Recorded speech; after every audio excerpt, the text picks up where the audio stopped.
des cieux, enlève mon iniquité. Regarde-moi du haut des cieux. Alléluia. Soyez tous salués dans le précieux nom de notre Seigneur Jésus-Christ. Je veux également saluer et remercier le Seigneur pour tous nos bien-aimés qui nous suivent également depuis les réseaux sociaux. Que Dieu les bénisse dans le nom de Jésus-Christ, qui les fortifie et qui les exauce partout où ils seront au nom de Jésus-Christ. Alléluia. Et par la grâce de Dieu, au travers des réseaux sociaux, Dieu est en train de faire de grandes choses. Alléluia. Dieu est en train de faire de grandes choses dans la vie de plusieurs bien-aimés. Alléluia. Ok. Aujourd'hui, nous avons un thème et un sous-thème. Voilà. Le thème, c'est pourquoi nous devons avoir un bon témoignage. Ça, c'est le thème. Pourquoi nous devons avoir un bon témoignage. Et le sous-thème, c'est nous sommes Emmanuel parmi les hommes. Ou bien nous sommes Emmanuel dans ce monde. Alléluia. Et vous savez plus ou moins ce qu'Emmanuel veut dire, non? Emmanuel veut dire Dieu avec nous. Donc si nous sommes Emmanuel dans ce monde, ça veut dire que c'est Dieu qui est avec qui? Dieu avec les hommes. Alléluia. Parce que en réalité, est-ce que les gens vont comprendre? Nous, chrétiens, on n'est pas hommes. Me fait comprendre, non? On n'est pas hommes. Voilà. Donc, vous voyez, à partir du moment où Dieu dit, faisons l'homme à notre image, vous voyez, quand l'homme devient l'image de Dieu, c'est qu'il n'est plus quoi? Voilà. Amen. Donc, nous sommes l'image et la ressemblance de Dieu. Que le nom du Seigneur soit béni. Avant d'aborder même le sujet, vous voyez, il y a un temps où un aiglon est tombé dans un poulailler. Vous connaissez l'aiglon, non? C'est le petit de quoi? Voilà. Donc, il est tombé dans un poulailler. Et puis, bon, il a commencé à marcher avec les poulets, les poules. Et il mangeait la même nourriture que eux. Il faisait les mêmes gestes que eux. Ils faisaient tout ensemble, quoi. Mais il ne remarquait rien de différent. Voilà. Il ne disait pas que non, moi je suis aigle. Ou bien je suis aiglon parmi les poussins, ou bien parmi les poulets. Jusqu'à ce que, arrivé un moment,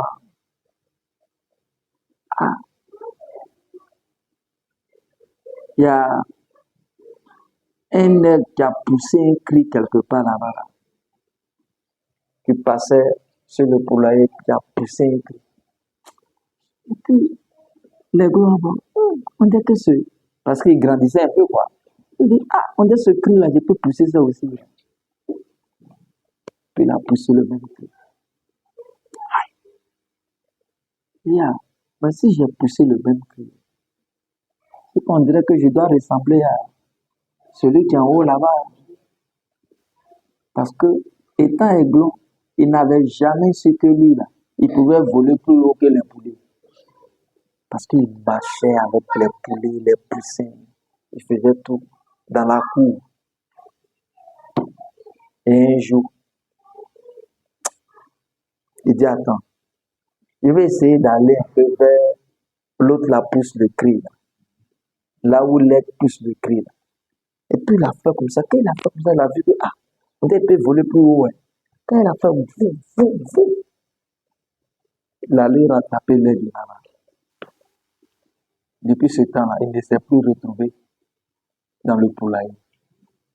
Parce qu'il a su qu'il n'était pas poulet, il n'était pas poussé, il n'était pas poule. Alléluia. C'est ça l'identité. Quand tu ne sais pas qui tu es, tu vas te mélanger avec n'importe qui.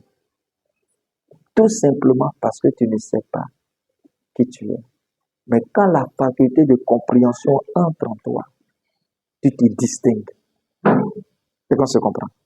Maintenant, est-ce que cet aiglon là-bas qui est devenu aigle après, est-ce que il a reçu une leçon des poulets là? Hein? Pour dire que non, il est différent d'eux.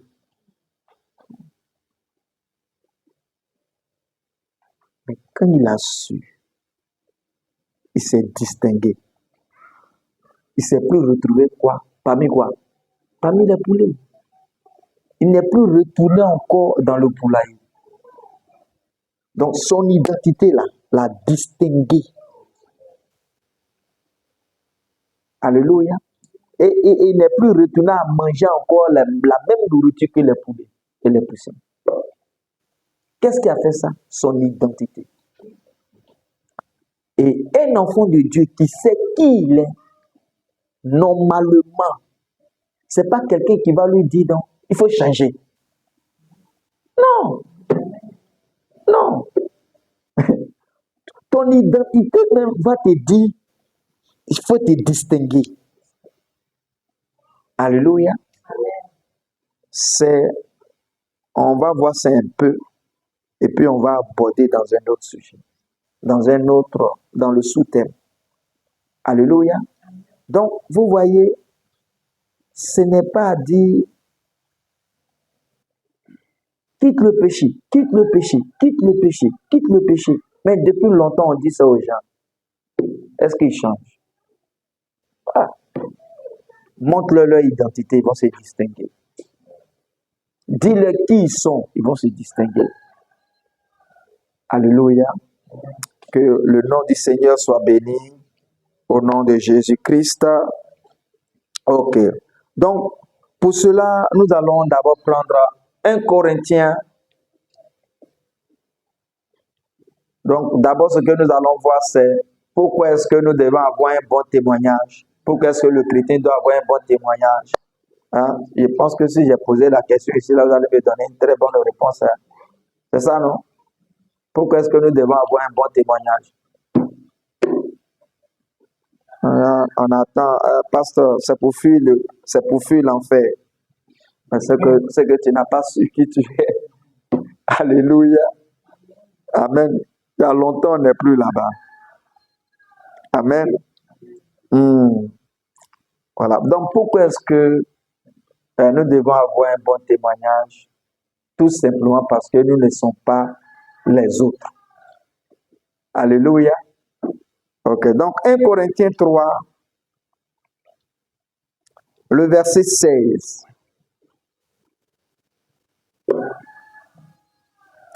Il dit, ne savez-vous pas que vous êtes le temple de qui? Vous êtes le temple de Dieu et que l'Esprit de Dieu habite en vous. Et quand se comprend? Donc, pourquoi est-ce qu'ils doivent avoir un bon témoignage? Parce qu'ils sont quoi? Le temple de Dieu. Et dans le temple de Dieu, on ne peut que trouver qui? Dieu à l'intérieur. Et quand se comprend? Donc, à cause de cette raison-là, vous devez avoir un autre type de comportement autre que ce que les autres là ont. Et qu'on se comprend. Donc, il dit, ne savez-vous pas que vous êtes le temple de Dieu et que l'Esprit de Dieu habite où ça? En vous. Alléluia. Donc, quand un homme devient le temple de Dieu, il ne peut plus être le temple du diable. Alléluia. Donc, s'il ne peut pas être le temple du diable, ça veut dire que le diable ne peut pas habiter en lui. Et ce dernier ne peut pas être possédé. Et qu'on se comprend. ce dernier ne peut pas être maudit. Ce dernier ne peut pas être envoûté. Et qu'on se comprend. Mais il faudrait que cette personne ait la compréhension de qui elle est. Et qu'on se comprend. Donc, ne savez-vous pas que vous êtes le temple de Dieu? Donc, pourquoi est-ce que vous ne devez pas vivre comme les païens? Parce que vous êtes quoi? Le temple de Dieu. Et que l'Esprit de Dieu habite où ça? En vous. Alors que l'Esprit de Dieu est comment? Il est saint. Alléluia. Donc, vous êtes saints. Vous n'êtes pas des pécheurs. Et vous ne pouvez jamais devenir, vous ne pouvez plus devenir pécheur. Et qu'on se comprend. Parce que quand un enfant de Dieu, ou bien quand quelqu'un reçoit la transformation d'être enfant de Dieu, il reçoit le pouvoir de devenir enfant de Dieu, il ne peut plus jamais être enfant du diable. Jamais. Alléluia. Quand un homme naît, c'est qu'un homme sort d'une femme là, il ne peut plus devenir cabri. Et qu'on se comprend. Jamais. Et qu'on se comprend. Donc, quand tu nais enfant de Dieu, quand tu nais de l'esprit, tu ne peux plus devenir enfant d'autre chose. Alléluia. Parce que c'est un état que tu reçois. Amen. Alléluia. Donc, ne savez-vous pas que vous êtes le temple de Dieu? C'est que vous n'étiez pas, mais vous êtes maintenant. Vous avez reçu cette transformation-là, ce changement-là. Alléluia. Ne savez-vous pas que vous êtes le temple de Dieu et que l'Esprit de Dieu habite en vous? Donc, pourquoi est-ce que nous devons bien vivre? Pourquoi est-ce que nous devons avoir un bon témoignage? Tout simplement parce que nous sommes le temple de Dieu. C'est ce qu'il veut dire au fait.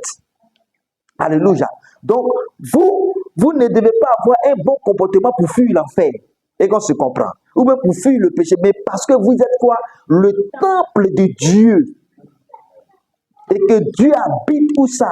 En vous. Alléluia. Donc, deuxième, Jean 17. Jean combien? 17, le verset 14.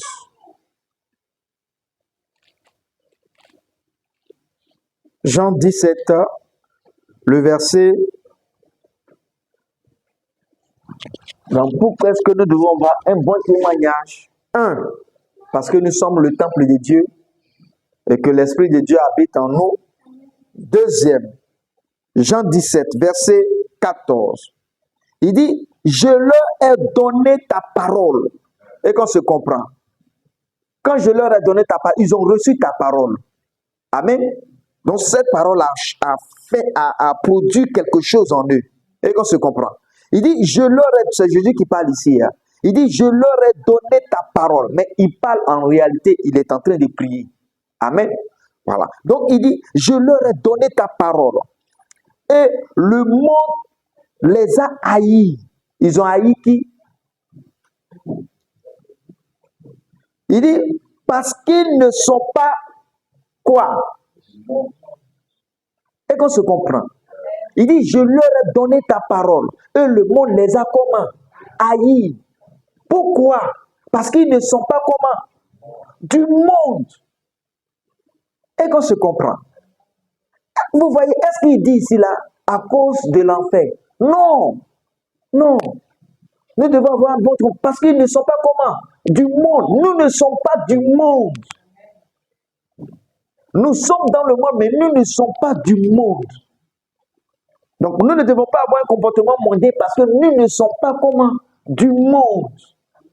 Alléluia.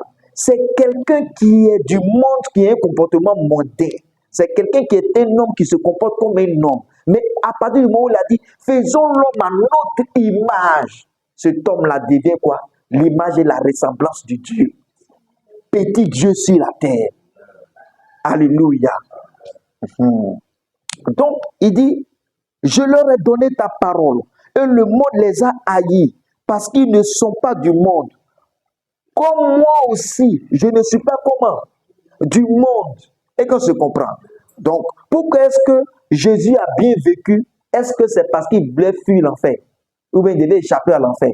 Non, mais c'est parce qu'il était conscient qu'il n'était pas quoi? Du monde. Et qu'on se comprend. Alléluia. Ouais. Que le nom du Seigneur soit béni. Donc, parce que nous sommes le temple de Dieu, l'Esprit de Dieu habite en nous. 2, parce que nous ne sommes pas du monde. Donc, c'est que devant Dieu, nous sommes différents des autres. Alléluia. Que le nom du Seigneur soit béni. Il y en a plusieurs. Je vais donner 3e, 4e, et puis bon, on va continuer. Sinon, il y en a plusieurs autres raisons. Prenons Matthieu 5. Matthieu 5, le verset 14.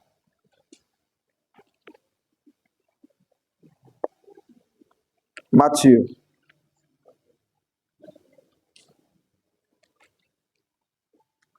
Matthieu 5, le verset 14. Il dit, vous êtes la lumière du monde. Et qu'on se comprend. Une ville située sur une montagne ne peut être cachée. Il dit, vous êtes comment? La lumière du monde. Donc, aucun enfant de Dieu n'est ténèbres. Parce qu'on ne peut pas trouver les traces des démons en lui. Et qu'on se comprend. Il dit, vous êtes la lumière, comment? Du monde. Donc, Dieu nous a placés sur la terre pour que nous puissions éclairer ce monde-là. Alléluia. Que le nom du Seigneur soit béni. Donc, pourquoi est-ce que nous devons avoir un bon témoignage? Parce que nous sommes comment? La lumière du monde. Alléluia. Et ils sont comment? Si nous sommes la lumière, c'est qu'ils sont comment? Ils sont ténèbres. Éphésiens 5.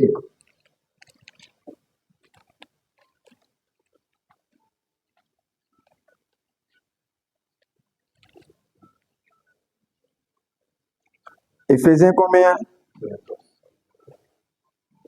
Éphésiens 5, le verset 8. Il dit, autrefois, vous étiez ténèbres, et maintenant, vous êtes lumière. Et qu'on se comprend. Vous êtes lumière dans le Seigneur. Donc, ça veut dire que nous nous trouvons où? Dans le Seigneur. Donc, désormais, là, comme nous nous trouvons dans le Seigneur, qui on voit? C'est le Seigneur. Quand nous marchons là, qui on voit? C'est le Seigneur. Alléluia. Donc, nous marchons sur la terre en tant que quoi? Le Seigneur parmi qui? Parmi les hommes. Alléluia. Ne serait-ce que ça. Comprendre cela, emmagasiner cela, ne peut pas nous amener à être comme le monde. Avoir les mêmes pensées que le monde. Ne serait-ce que comprendre cela, tu ne peux même pas ouvrir la bouche pour dire que non, les sorciers sont contre moi ou bien ils vont me manger. Ne serait-ce que comprendre cela. Il dit, autrefois vous étiez ténèbres, maintenant vous êtes lumière. Vous êtes lumière dans le Seigneur. Alléluia. Et il dit, maintenant, il dit, vous êtes lumière dans le Seigneur. Marchez comme quoi? Des enfants de comment? De lumière. Donc, marchez selon votre comment? Identité. Alléluia. Que le nom du Seigneur soit béni. Alléluia. Amen. Maintenant, quand on a compris cela, quel est l'enseignement que nous devons avoir? C'est-à-dire qu'on doit enseigner cette personne-là en Christ. Vous faites comprendre, non? En Christ. Ce n'est pas pour parler des démons. Alléluia. Ce n'est même pas parler du péché parce que le péché, là, pour lui, ça a été déjà réglé. Alléluia. Même pas parler de l'enfer parce que pour lui, non, il ne sera plus jamais là-bas. Alléluia. Donc, nous allons prendre 1 Corinthiens 2. 1 Corinthiens 2.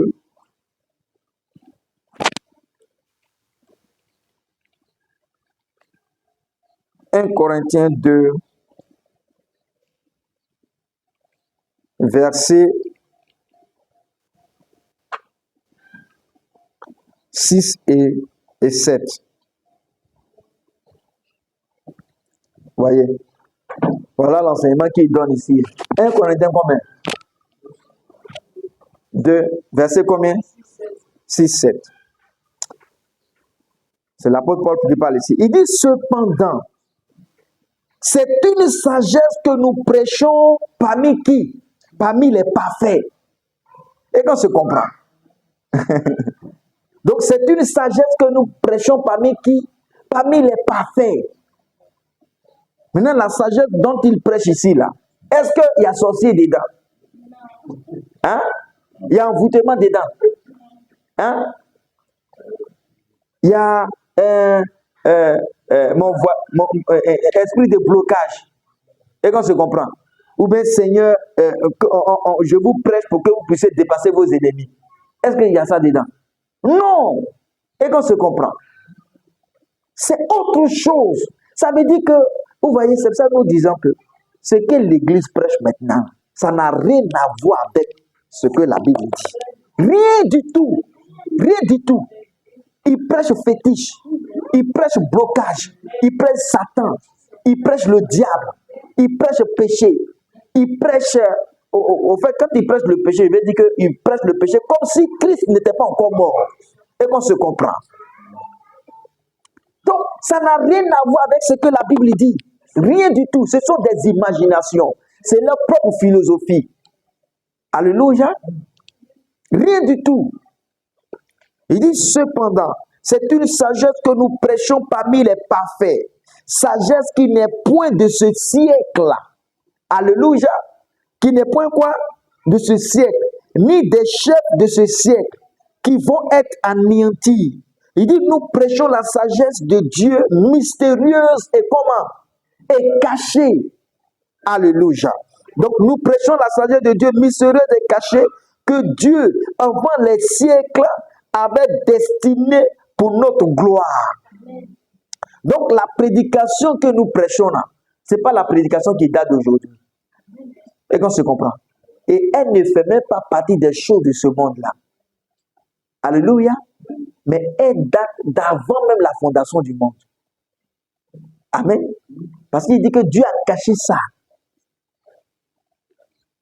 Que le nom du Seigneur soit béni. Maintenant, c'est dans cette sagesse-là, nous, on va rentrer. Alléluia. Pour expliquer que nous sommes Emmanuel, que le croyant, le chrétien est Emmanuel dans ce monde. Il est Emmanuel parmi les hommes. Alléluia. Il n'y a rien d'autre que ça. Amen. Donc, nous descendons maintenant sur le sous-thème.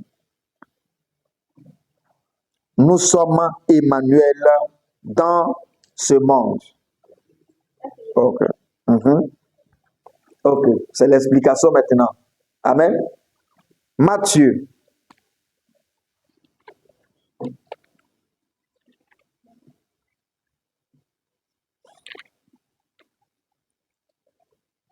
Matthieu 1, le verset 23.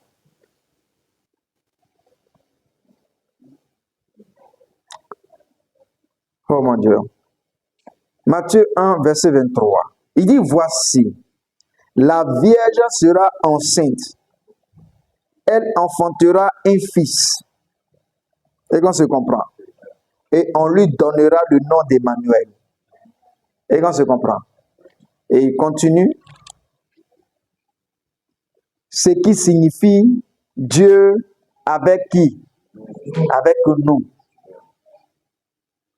Au début, Dieu n'était pas avec nous. Il était loin de nous. Parce qu'il y a eu péché. Et Dieu a décidé de passer par un homme pour être avec nous. Et qu'on se comprend. Donc, si nous sommes également ses enfants, et que nous sommes devenus le temple de Dieu, qu'il habite en nous, ça veut dire que il est ici dans ce monde. Nous sommes ici dans ce monde-là comme quoi? Emmanuel. Et qu'on se comprend. Amen. Parce que quand Jésus même est né là, je n'ai pas vu où on l'appelait une fois Emmanuel. Et qu'on se comprend. Ils l'ont appelé Emmanuel dans la prophétie. Vous devez comprendre, non? Mais quand il est né là, ils l'ont appelé Jésus. Vous devez comprendre. Pourquoi? Parce que ceux qui vont porter Emmanuel là, ils sont plusieurs. Vous devez comprendre, non? Amen. Parce que Dieu va habiter désormais dans la vie, dans le corps de ceux qui vont le recevoir. Et on l'appellera comment? Emmanuel. Donc nous sommes comment? Ça veut dire que Dieu est avec nous. Maintenant, est-ce que nous les chrétiens, Dieu est avec nous? Non, lui là, non. Et qu'on se comprend. Maintenant, avec les autres, il est avec eux. Pourquoi? Pour les sauver. Et qu'on se comprend. C'est pour ça que la Bible dit que Dieu exhorte par nous. Il enseigne par nous. Et qu'on se comprend. Il amène les gens à la vie par nous. Et qu'on se comprend. Parce que nous sommes Emmanuel pour les autres. Que le nom du Seigneur soit béni. On va encore expliquer. Romains 8.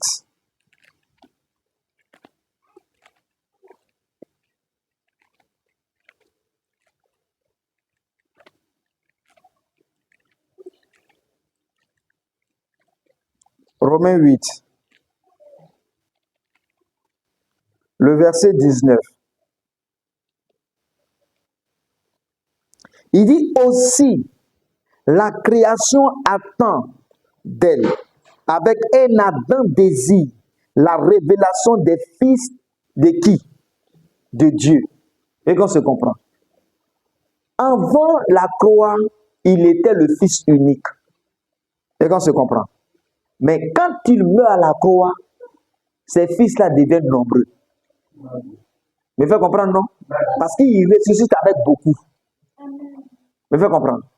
Maintenant, il dit aussi la création attend d'elle avec un ardent désir la révélation des filles de qui? De Dieu. Donc ça veut dire que les filles de Dieu ne sont pas encore révélées. Et qu'on se comprend. On ne sait pas qui ils sont. Et qu'on se comprend. Mais la création attend. Quand est-ce que les enfants de Dieu là vont se manifester? Là, comme ça, on sera restauré. Et qu'on se comprend. Donc, la création attend la révélation des filles de Dieu. Et qu'on se comprend.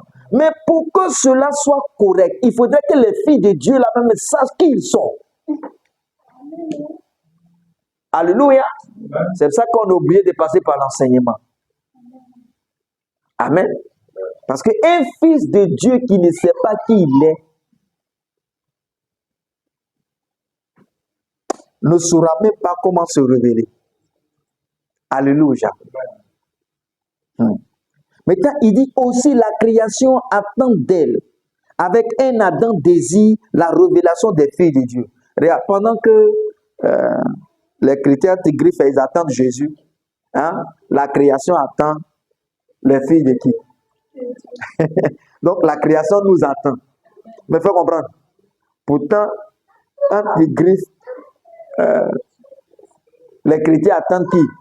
Jésus. Mais il faut comprendre, non? Il y a un ange qui devait emprunter, mais ce n'est pas. Il va attendre à un niveau. Alléluia. Il dit aussi la création attend d'elle avec un ardent désir, la révélation des fils de Dieu. Donc les filles de Dieu, ils sont nombreux. Et nous tous qui avons accepté Jésus-Christ, nous sommes des fils et des filles de Dieu. Alléluia. Pourquoi? Regardons le verset 29 de Romains 8. Il dit, car ceux qu'il a connus d'avance, et qu'on se comprend, il les a connus quand? D'avance. Depuis quand? Pendant la création, bien avant la création. Avant la création. Donc ça veut dire que ces fils-là existaient avant la création. Et qu'on se comprend. Donc ça veut dire que chaque chrétien, chaque enfant de Dieu était là avant la création. Et qu'on se comprend. Il dit, Car ceux qu'il a connus, c'est parce qu'ils étaient là avant la création, que lorsque Jérémie s'inquiétait, Dieu est venu vers Jérémie pour dire que toi là, je vais te dire quelque chose. Avant même que tu ne sois conçu dans le sein de ta mère, moi je te connaissais. Et qu'on se comprend. Il dit que je te quoi? Je te connaissais. Alléluia. Ok. Parce que quand on le met dans la peau, il oublie qui il était. Et qu'on se comprend. Voilà. Quand il vient dans une peau, là, dans un corps, là, il oublie qui il était. Donc, il faudrait qu'on puisse lui rappeler avec la parole qui il est, son identité. Et qu'on se comprend. Maintenant, si tu tombes dans la main aussi de d'autres personnes qui voudraient profiter de toi, ils vont laisser ton identité de côté et ils vont te ronger comme de la gangrène. Et qu'on se comprend. Te sucer, te maltraiter à outrance. Hein? Parce qu'ils vont toujours voir le diable en toi, les démons sur toi, la malédiction sur toi. Et c'est leur prière là qui peut peut-être de temps à autre, peut-être arriver un peu plus le lendemain, ça va revenir encore jusqu'à ce que tu découvres qui tu es. Et qu'on se comprend. Il dit car ceux qu'il a connus d'avance, il les a aussi comment? Prédestinés. Et qu'on se comprend. À être semblable à qui? Il dit d'être comme un semblable. Est-ce qu'ils vont être comme Jésus? Non. Il dit ils seront qui? Ils seront Christ. Ils seront Jésus. Et qu'on se comprend. Car ceux qu'il a connus d'avance, il les a aussi prédestinés à être à l'image de son Fils, afin que son Fils fût le premier-né. Le premier comment? Né entre plusieurs qui? Frères. Et qu'on se comprend. Oh mon Dieu. Est-ce qu'on peut acclamer le Seigneur?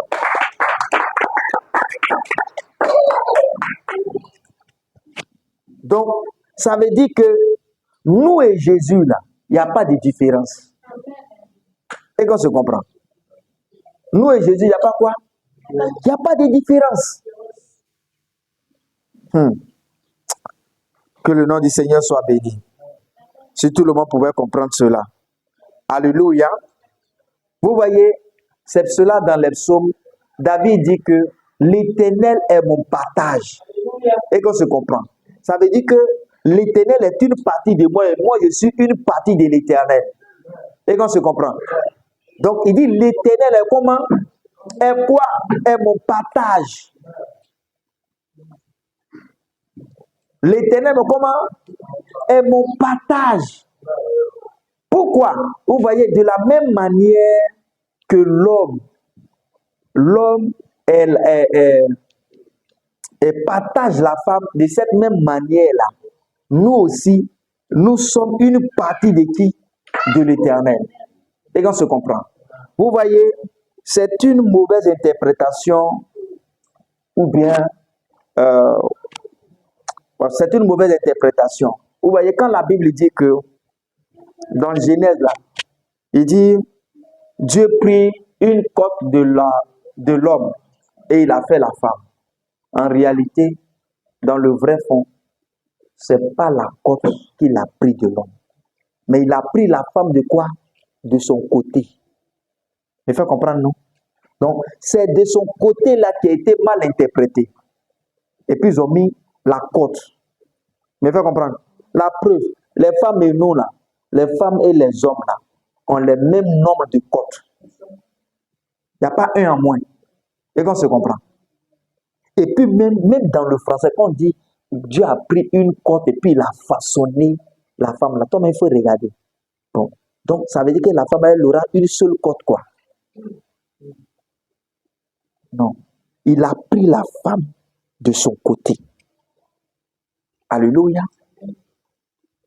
Donc, la femme et lui, et l'homme là, forment un. Et qu'on se comprend. Donc, Dieu et nous là, nous formons comment? Une seule personne. Et qu'on se comprend. Donc, quand David dit que l'Éternel est mon partage, ça veut dire que si lui là, on enlève lui David, c'est que l'Éternel lui-même sera incomplet. Et qu'on se comprend.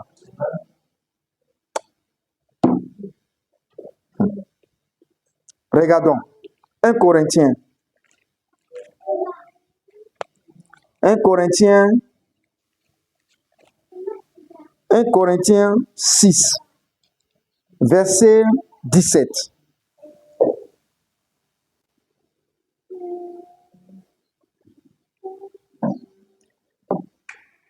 Il dit, mais celui qui s'attache au Seigneur est avec lui comment? Un seul comment? Esprit. Et qu'on se comprend? Mais celui qui s'attache avec le Seigneur est avec lui comment? Un seul comment?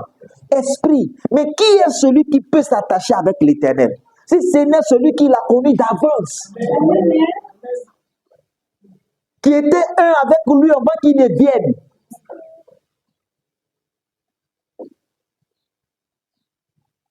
Et qu'on se comprend? Il dit, il est avec lui comment? Un seul comment? Esprit. Donc, même l'esprit là, si tu divises là, il ne sera pas comment? Complet.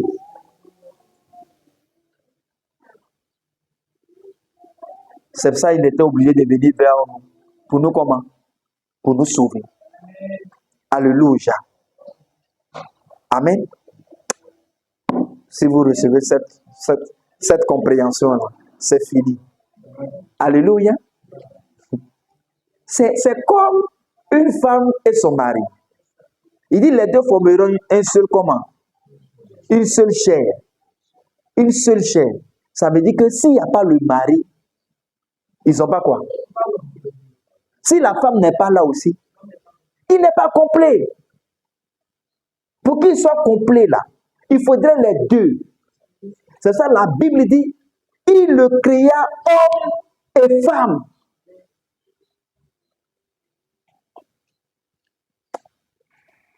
Bon, comment on va faire? Allons-y. Il dit, mais celui qui s'attache au Seigneur est avec lui un seul comment? Esprit.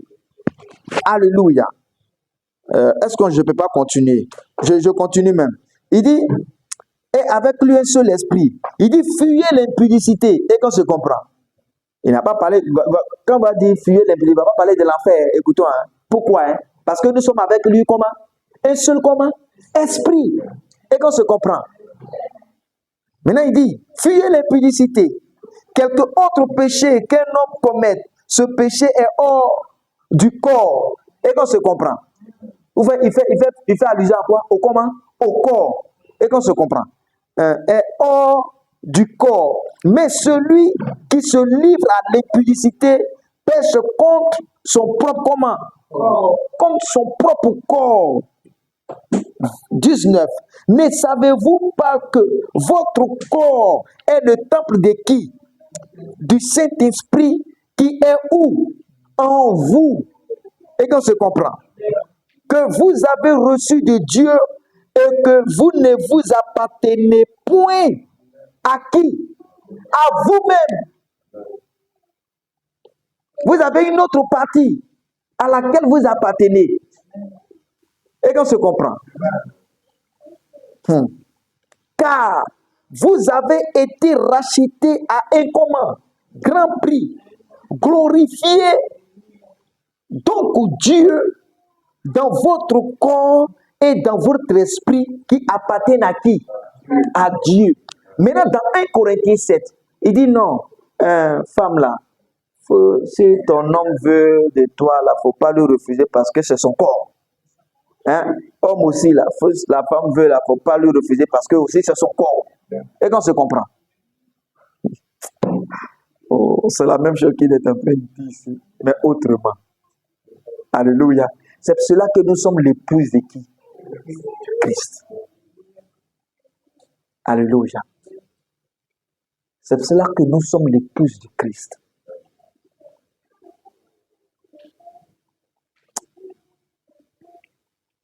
Que le nom du Seigneur soit béni.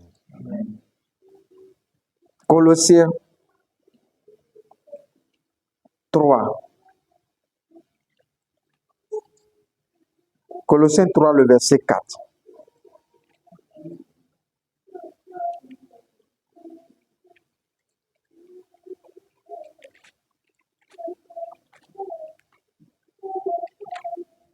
Colossiens 3, le verset 4. Lisons d'abord le verset 3. Il dit, car vous êtes morts et votre vie est cachée avec Christ en qui? En Dieu. Et qu'on se comprend. Et il dit, quand Christ, votre vie, fera quoi? Quand Christ, votre vie, paraîtra, alors vous paraîtrez aussi avec lui ou quoi? Dans la gloire. Je reprends. Parce que il faut bien saisir le verset 4. Il dit, quand Christ, votre comment? Vie. Paraît comment? Maintenant, dans 1 Corinthiens, là, qu'on a lu le verset 19, dans Romains 8, 19, il dit, quand la création attend avec un ardent désir la révélation. Et qu'on se comprend. Des filles de qui? De Dieu. Et qu'on se comprend. Maintenant, ici, il dit, quand Christ, votre vie, va comment? Va paraître. Mais ça sera où? Ça sera où? Ça sera en nous, non? Et qu'on se comprend. Ça veut dire que quand Christ va se révéler et que nous saurons que tel il était, nous sommes là. Vous paraîtrez aussi avec lui dans la gloire. Et qu'on se comprend. Donc, l'apparition de Jésus, là, en réalité, c'est notre apparition. Mais en tant que qui? En tant que Christ. Il me fait comprendre. Regarde. Excusez, s'il y avait un gros paille, c'était bon. Regardez, regardons. Donc, nous sommes là. Et qu'on se comprend. Donc, nous marchons dans ce monde-là comme ça. Mais en tant que quoi? Chrétien. En tant que croyant. Mais le Christ est caché ici. Dedans. Et qu'on se comprend. Maintenant, il dit, le jour, un tes griffes, comme on dit, la trompeur va sonner. On va leur donner ça comme ça. Donc, à comprendre. Parce que si on enlève, si on veut expliquer, il ne faut pas que ça va les mélanger. Maintenant, il dit, quand tu entends la trompette, et puis Christ sort de toi, tu sauras que toi-même là, tu étais qui? C'est ça. C'est de ça qu'il est question. Et qu'on se comprend. Donc, il dit, quand Christ, votre vie paraîtra, alors vous paraîtrez aussi avec lui. Donc, quand Jésus apparaît, qui apparaît?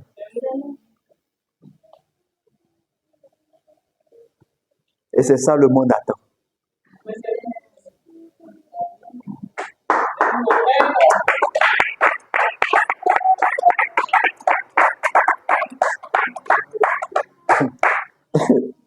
Regarde.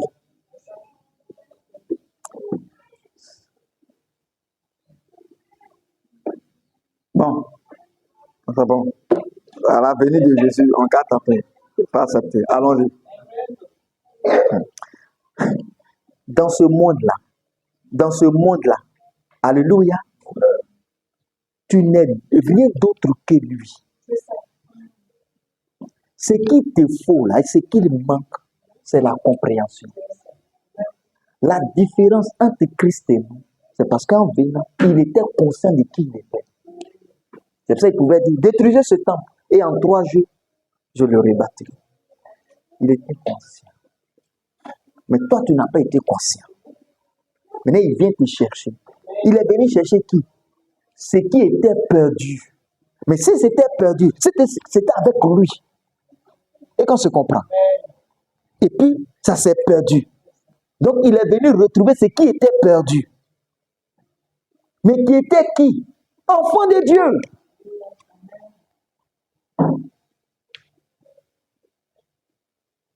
Bon, un jour, quand on va rentrer dans la prédestination, là, on va voir.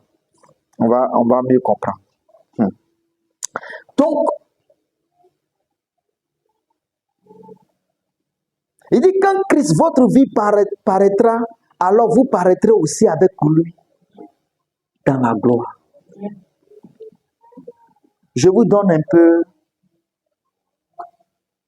quelque chose qui n'est pas aussi trop ça, mais qui est un peu ça. Quand Jésus a pris ses 3 disciples Pierre, Jacques et Jean, et qui sont partis à la montagne de transfiguration. Mais Jésus était comme un homme ordinaire qui marchait avec eux. Et après, ils ont vu dans la vision Jésus dans une autre dimension. Et qu'on se comprend. Un être qui brillait. Donc toute la peau a été rentrée. Et qu'on se comprend. Et son vrai là, comme on peut le dire en Djoula, son yéré là, est sorti, qui brillait. Et qu'on se comprend. Maintenant, cet être qui brillait là, c'est vrai que non, on sera plus que ça. Et qu'on se comprend. On sera plus que ça, parce qu'on sera comme celui qui est dans l'Apocalypse. Donc, cet être-là, il était là ou il n'était pas là. Mais quand il marchait, il avait déjà, c'est cette peau-là, les gens voyaient. Et qu'on se comprend. Mais ce tête était où ça? Était caché en lui. Donc, ce Christ est caché où ça? En nous. Il est là. C'est pour ça qu'on ne peut pas te faire du mal. Alléluia. C'est pour ça celui qui te garde, il ne sommeille ni ne dort. Là. Donc toi, tu peux dormir. Mais celui qui est en toi, là, il ne dort pas. On ne peut pas l'envoûter. Parce que celui qui envoûte, c'est lui-même qui l'a créé.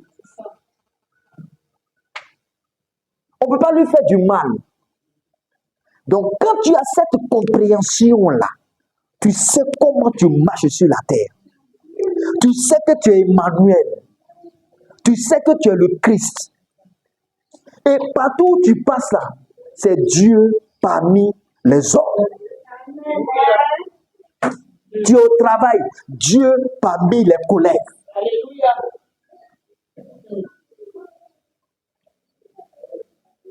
Maintenant, si tu as ça, si quelqu'un de sa chair dit non, prions contre les sorciers, démolissez. Mais ce gars-là, si ce n'est pas la miséricorde, tu peux le...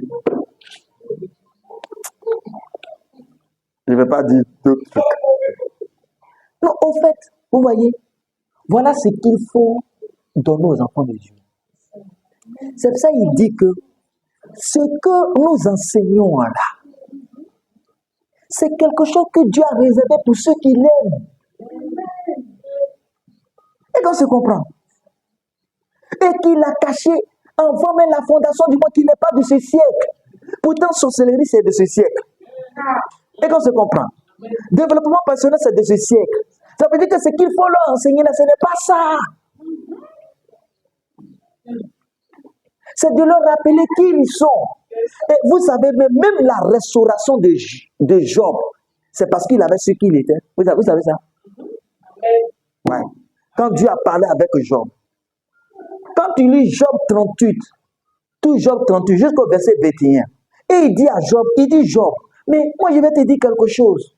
Mais pendant que moi j'ai créé là, Dieu créait, faisait les choses, tous les fils de Dieu étaient déjà là. Il dit, ils étaient où ça? Ils étaient déjà là. Mais la Bible dit qu'en aucun cas Dieu n'a appelé les anges ses enfants. En aucun cas il n'a appelé les anges ses enfants. Maintenant, quels sont ces fils qui étaient là? Et puis il dit non, je vais te dire quelque chose. Oh Job, l'âge que tu as là, ce n'est pas ton âge, hein? Car tu es, ton âge est grand.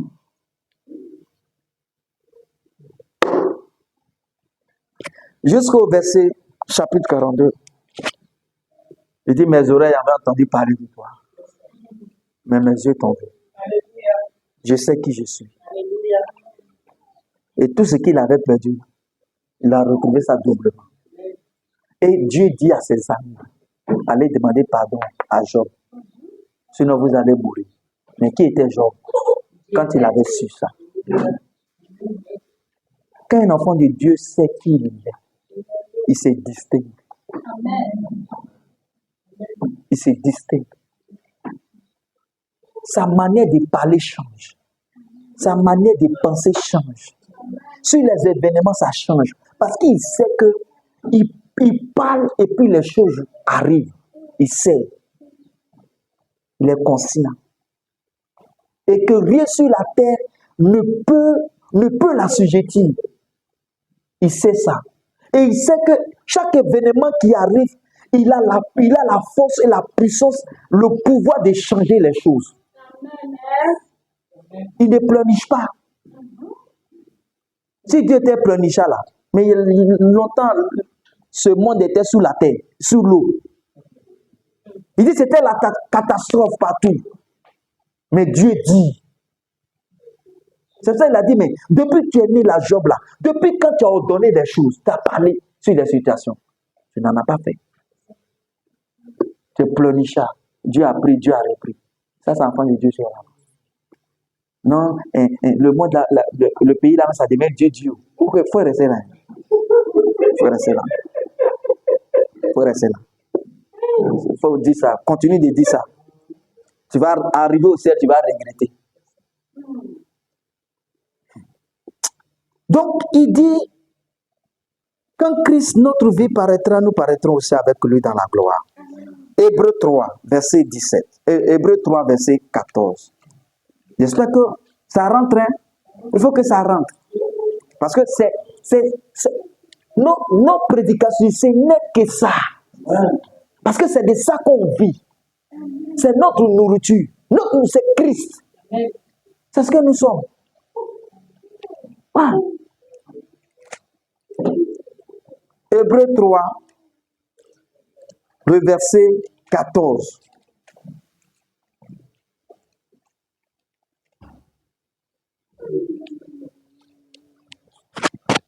Il dit, Hébreux 3, 14, il dit, car nous sommes devenus participants de Christ. Est-ce que vous comprenez? Nous sommes devenus participants de Christ. C'est pas homme, hein? C'est que si on t'enlève, il n'y a plus Christ. Si on t'enlève de Christ, il n'y a plus Christ.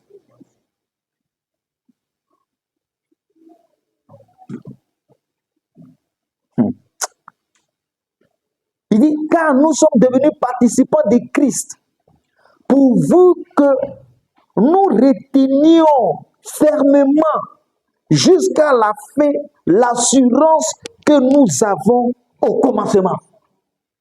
Quelle assurance? Que tu es Christ. Il faut retenir ça. Donc, il y a ce qu'il dit. Hein. Quand tu entends ça, au fait, souvent, souvent, quand tu entends, non, détruisons, au fait, tu as envie de descendre sur eux, puis tu as les pimentés, quoi, ou bien les purgés.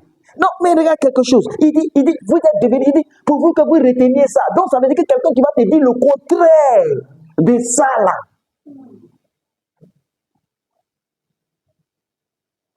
Il est pire qu'un sorcier. Il dit, pour vous que vous reteniez ça. Quoi? Que vous êtes participant de Christ. Vous êtes Christ. Toi et Christ, vous êtes un. Il n'y a pas, Christ à pas, il n'y a pas toi à pas. Il n'y a pas. Alléluia.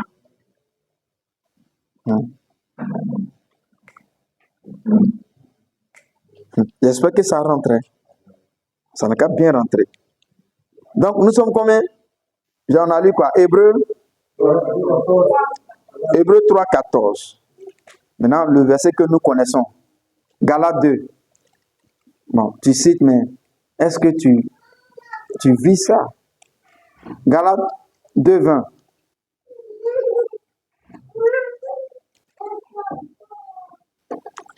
Il dit, j'ai été comment? Il dit, j'ai été comment? Crucifié avec Christ. Et si je vis, ce n'est plus moi qui vis, c'est Christ qui fait moi. Qui vit en moi. Et qu'on se comprend.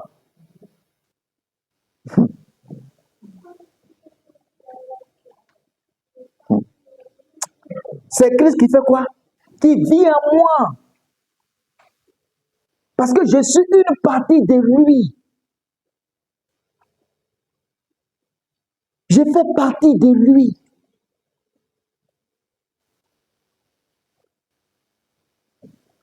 David, là, il savait qui il était. Hein? Au moins, c'est vrai qu'il ne veut même pas. Il savait qui il était. Il dit, l'Éternel mon partage. Il m'a réservé un lot. Mais le lot, là, c'est lui-même. Et chaque enfant de Dieu qui reçoit le Saint-Esprit, il reçoit un lot de Dieu. Un lot comme en céleste, ce n'est pas un lot terrestre. Pour ne pas dire, il y a ma terre quelque part là-bas, il y a mon terrain quelque part. Une partie du Saint-Esprit que nous recevons. Pas une partie, je veux dire le Saint-Esprit que nous recevons, c'est un lot. Et David était conscient. Alléluia. Parce qu'en tant qu'il était roi, ben, il était aussi comment? Prophète. Il était roi, il était aussi prophète. Jean. Maintenant, vous voyez, c'est cela que Jésus va bénir et qu'il va dire quelque chose dans Jean. Il va dire quelque chose dans Jean. Jean 14.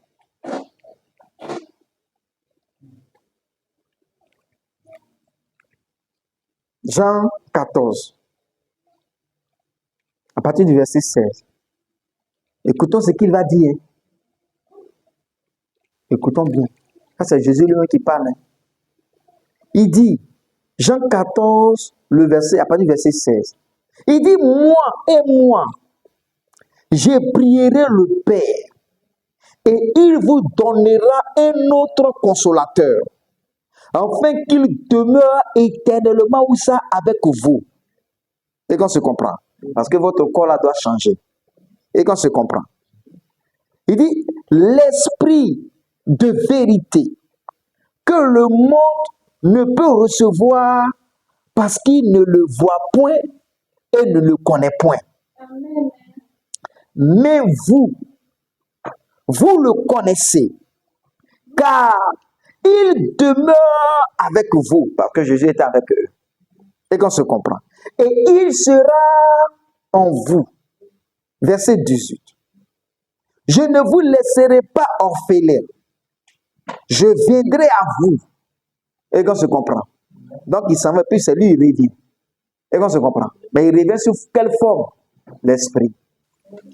Verset 19. Encore un peu de temps, et le monde ne me verra plus. Et qu'on se comprend. Le monde va plus quoi? Le voir. Mais vous me verrez. Parce que nous, on est conscient qu'il est où ça? Il est en nous. Il dit, car je vis. Et quoi? Vous vivrez aussi. Verset 20. En ce jour-là, vous connaîtrez que je suis où? Je suis.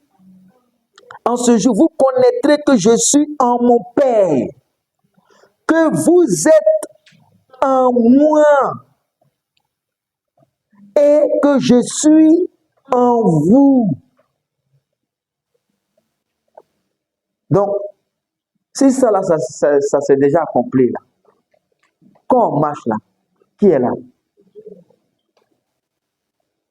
Si tu veux voir Jésus, c'est le croyant. Si tu veux voir le Père, c'est le croyant. Mais le monde n'a même pas connaître ça. Parce qu'il doit être là pour sauver d'autres personnes. Pour donner la vie à d'autres personnes. Et il faudrait que lui-même prêche. Mais il doit prêcher dans le corps de qui? Dans ton corps. Donc on doit être conscient que quand nous marchons là, c'est le Père qui marche. Maintenant, si tu es conscient que c'est le Père qui marche, c'est quelle envie de péché qui va t'animer? C'est là-bas. C'est pour ça que Paul envoie les gens, il dit, ne savez-vous pas que? Il n'est pas dit non, l'enfer, oui, non. Il dit, est-ce que tu ne sais pas que tu es le temple de Dieu? De la même manière, Jésus a dit, détruisez ce temple. Et en 3 jours, je le rebâtirai. Vous aussi, là, vous êtes le temple de Dieu. Donc, tu ne peux pas chercher Dieu ailleurs. Hein? Je vais chercher la face de Dieu. Je vais jeûner 40 jours pour chercher la face de Dieu. Bon, reste dedans. Reste dedans. Reste dedans. Donc, vous voyez, regardons encore ce que Jésus dit dans sa prière. Jean 17. Jean 17. Le verset 22-23. Dans sa prière. Il dit, je leur ai donné la gloire que tu m'as comment? Que tu m'as donné. Et qu'on se comprend. Il dit, afin qu'il soit comment? Afin qu'il soit un comme nous sommes un. Et il continue au verset 23. Moi en eux. Mais où est Jésus? Si on vous dit, mais où est Jésus? C'est moi.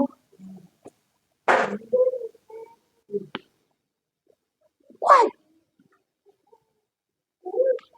Alléluia. Il dit, moi en eux. Et toi en moi. Mais où est Dieu?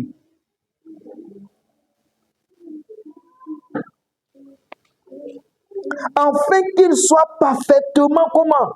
Un. Et que le monde connaisse que tu m'as envoyé. Et que tu les as aimés comme tu m'as comment? Aimé. Mais quand Dieu a dit non, voici mon fils, mon fils bien aimé en qui j'ai mis toute mon affection. Mais il était où? Il était déjà dedans. Mais est-ce que nous marchons, en tant que chrétiens, nous marchons avec cette faculté de compréhension? Est-ce que c'est tout le temps là? C'est quelque chose qu'on ne doit pas oublier. Le péché, mais c'est de ne pas te rendre compte de qui tu es. C'est là que le péché va commencer.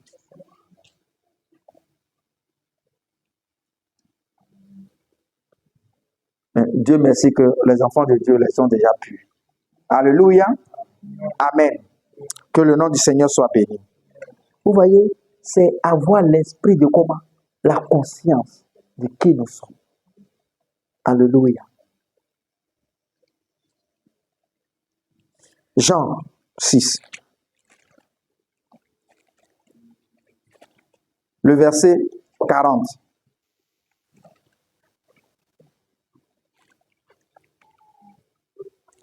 Jean combien? Le verset 40. Voici ce qu'il dit Jésus.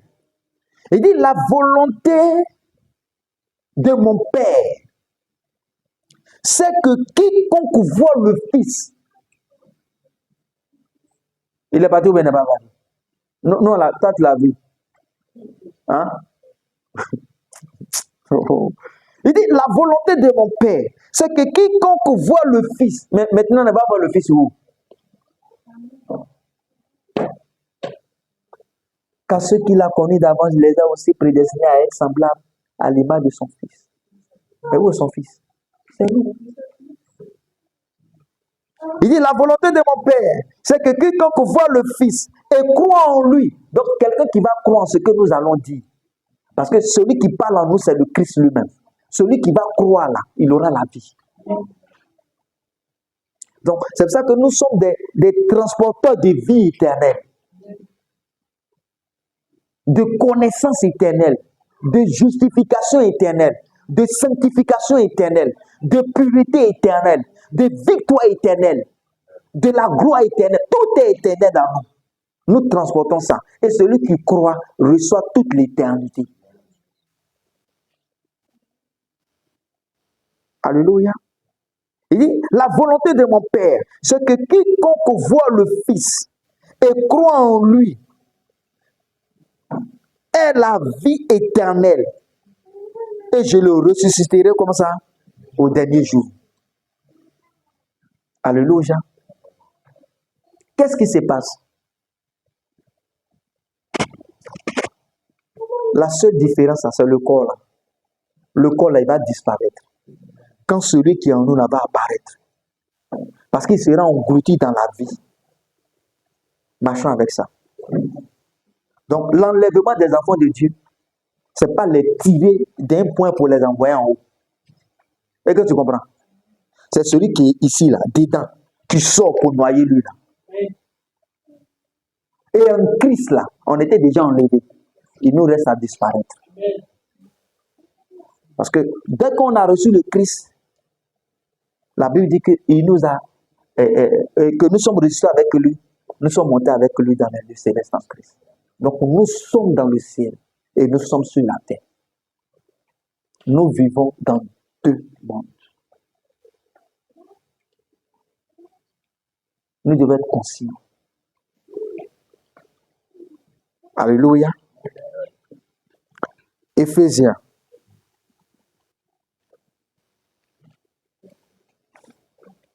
Éphésiens 1.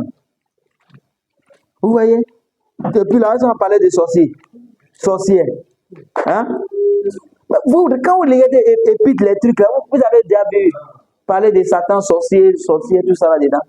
C'est méchant. C'est méchant de venir à l'église et de parler de ceux-là. Comme si ce sont eux qui ont créé l'église. Aïe, Amata.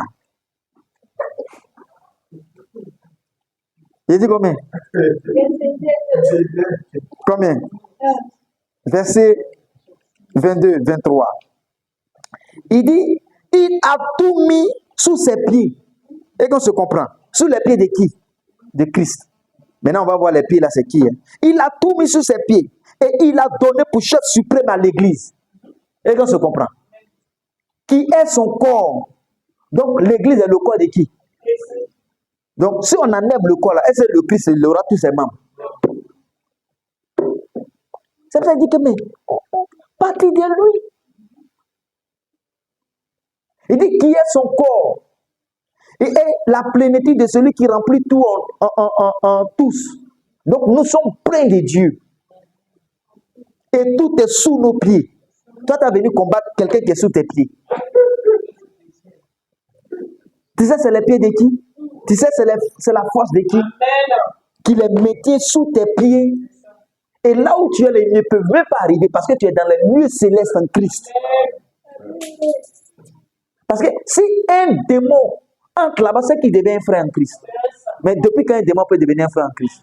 Si le diable entre là-bas, c'est qu'il devient un frère en Christ. Et un petit frère en Christ. Parce que même s'il lui fait tout pour rentrer là, il sera notre petit frère. En Christ. Mais est-ce qu'il peut rentrer? Et tu dis qu'il te poursuit. Il rentre là-bas. Que toi, tu as vu le diable. Mais quel enseignement tu reçois?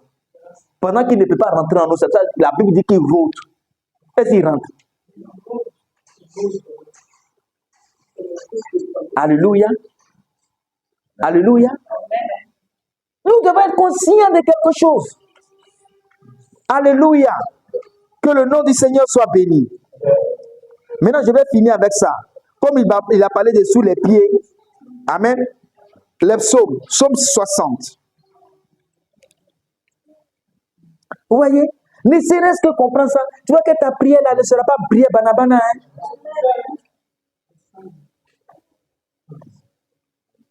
Hein? Seigneur, pardon, oui, il m'avait pas mis les sorciers. Pardon, il faut que ton œil là me regarde. Il faut que tu me surveilles. Seigneur, pardon, l'eau que je vais boire là, il faut sanctifier.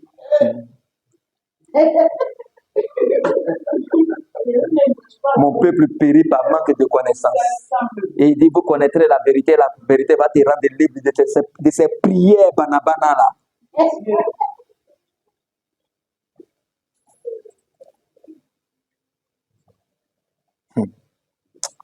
Oh marama.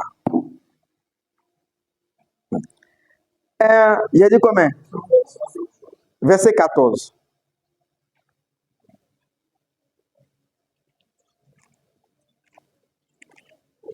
Oui, lisez. Oui, avec Dieu nous ferons comment? Et il fera comment? Il écrasera nos ennemis où ça? Il s'est déjà fait, mais ce n'est pas fait. Hein? C'est déjà fait. C'est ça qu'il dit qu'il a dépouillé les dominations, les autorités, les principautés, les esprits méchants dans les lieux. Il les a dépouillés par quoi? Par la croix. C'est fini. C'est quel combat à mener? Si ce n'est de croire en ce que Christ a fait pour toi et de ce que tu es devenu un avec lui. Tu as fusionné. Donc quand on te voit, c'est Christ. Quand on voit Christ, c'est toi on voit. Si c'est de comprendre ça. Alléluia. Romains, oui, c'est ça. C'est trop facile. Parce que si je te dis ça aussi là, bon, est-ce qu'ils comprennent? Ils comprennent. Parce que si tu te dis ça, comment ils vont faire pour te persécuter par rapport à l'argent? Puisque à chaque prière, tu dois donner l'argent. Et il faut que ma fille la voie qui est en train de prier. Ma fille, j'ai pris pour toi, hein? Je prie pour toi. Mon fils, j'ai pris pour vous. Je veille sur vous. Je veille sur vous. Bande d'ignorants.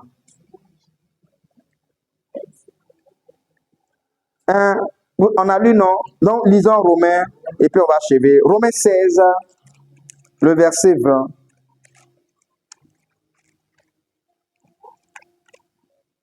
Mais est-ce que vous avez entendu? Vous aurez les 3 clés pour triompher. Hein? Hein? Ou bien les 17 clés pour nager dans la gloire. Hein? Mais c'est là que comprendre ça, là, tu sais que tu règnes déjà. Il n'y a pas fait de clés. C'est fini. C'est donc si quelqu'un te dit, bon, on va voir les 3 que tu dis, monsieur, arrêtez, les clés là, c'est déjà dans ma poche. Abana, pio, pio.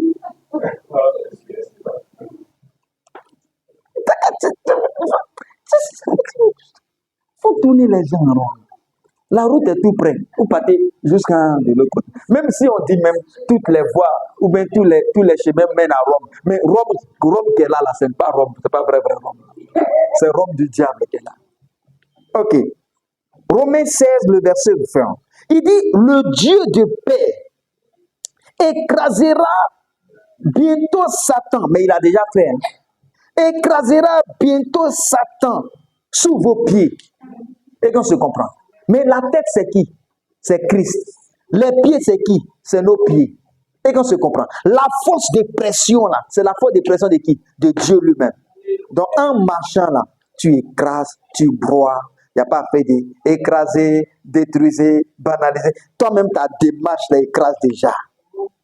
Sans même prononcer un mot. Écrasera bientôt Satan sous vos pieds.